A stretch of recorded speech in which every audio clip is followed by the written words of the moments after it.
When the Russians first invaded Melitopol 14 months ago, residents risked death to hold back the invading Russian troops. Then, seen here in the CCTV footage, the Russians kidnapped the city's mayor, bag over his head, after he pledged not to cooperate. The resistance went underground, a network of citizen saboteurs and assassins that now lies in wait, ready for the counteroffensive.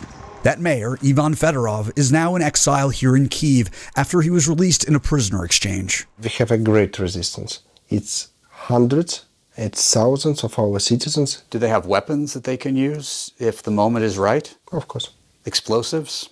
They have everything to punish our collaborators and occupants. They're waiting for the right moment. Of course. That moment could be any day now. Experts see the liberation of Melitopol as a strategic imperative.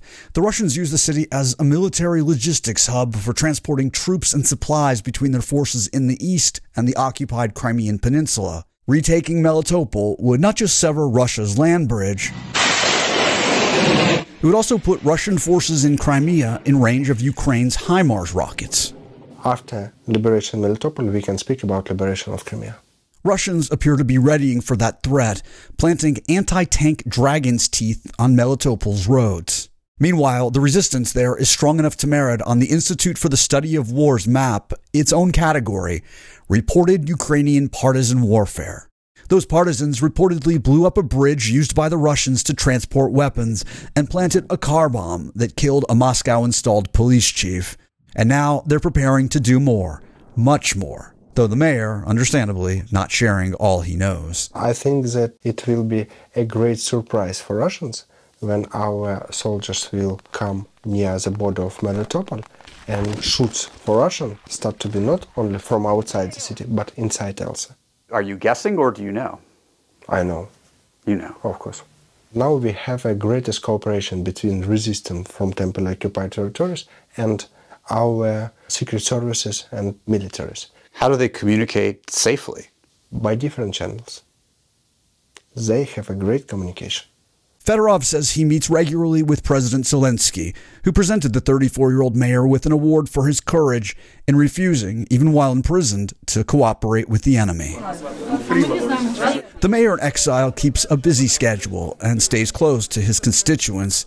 He was on hand last week at the opening of a humanitarian relief center for families receiving refuge in Kyiv.